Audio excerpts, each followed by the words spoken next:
In the early 1960s, something strange was happening in central Florida.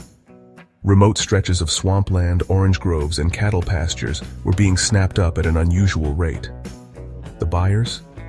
Mysterious shell companies with names like Reedy Creek Ranch, Bay Lake Properties, and Latin American Development and Management Corp.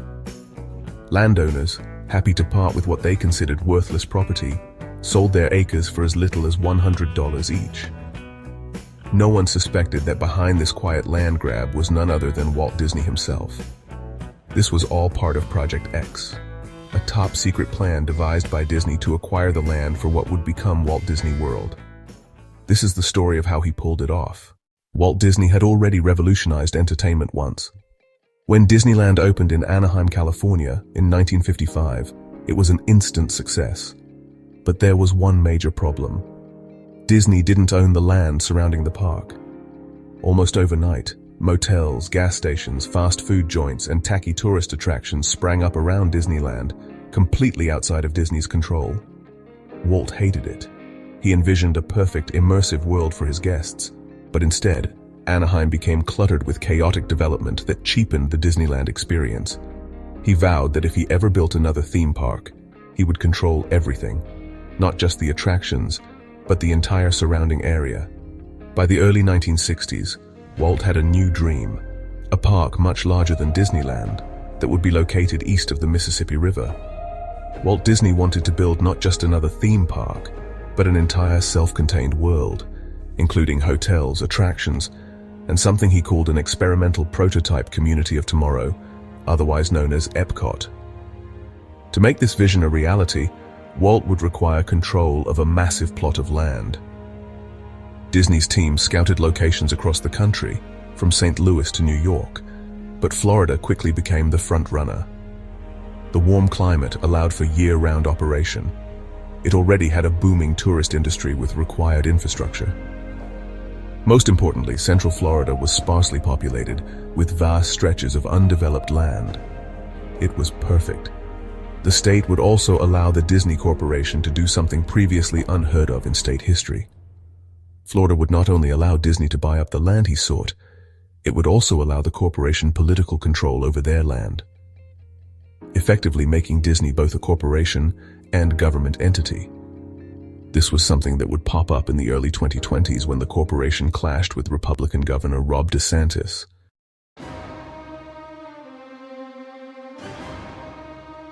Walt knew that if news got out that Disney was behind the land purchases, prices would skyrocket overnight. To avoid this, Disney and his legal team developed a secret plan, codenamed Project X.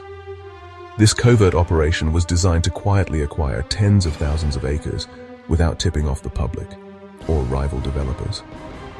The shell companies would be handled by the law firm Donovan, Leisure, Newton, and Irvine, a prestigious New York law firm with deep intelligence connections. In fact, the firm had been founded by Wild Bill Donovan, chief of the OSS, the predecessor to the CIA. The plan relied on a network of fake corporations that would make small, seemingly unrelated land purchases. Each company appeared independent, but in reality they were all controlled by Disney. Among the names used, MT Lot Real Estate, a not-so-subtle joke, Reedy Creek Ranch, Bay Lake Properties, and Latin American Development and Management Corp. One of the key figures in executing Project X was Paul Helliwell, a former CIA agent and Miami attorney. Helliwell had experience in intelligence operations and helped Disney's team keep the purchases secret. Over time, Disney acquired more than 27,000 acres, twice the size of Manhattan, for an average of just $180 per acre. For a while, Project X ran smoothly. The land purchases didn't attract much attention, as much of the land was seen as a patchwork of orange groves and worthless swampland.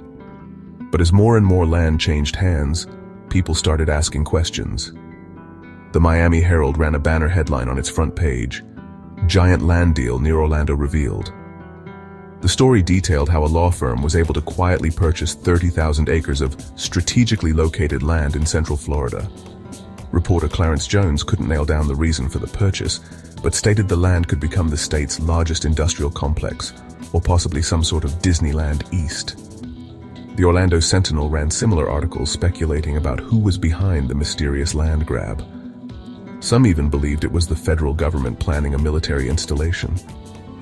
The truth finally came out in October 1965, when a journalist named Emily Bavar cracked the case. Bavar, editor of the Sentinel-Star's Florida magazine, had interviewed Walt Disney earlier that year. She asked him point-blank if he was behind the land purchases in Central Florida. Disney, caught off guard, denied it, but his body language told another story. Suspicious, Bavar returned to Florida and began digging deeper. Soon, the Orlando Sentinel published an article confirming that Disney was indeed the mystery buyer. By the time the news broke, Disney had already secured most of the land, so the revelation didn't ruin his plans. On November 15, 1965, Walt Disney held a press conference with Florida Governor Hayden Burns to officially announce the project. "We know what our goals are," Walt said. "We know what we hope to accomplish. And believe me, it's the most exciting and challenging assignment we have ever tackled at Walt Disney Productions." Florida was thrilled. The project promised to bring jobs, tourism, and billions of dollars in economic growth. Land values immediately skyrocketed, but Disney had already bought everything he needed.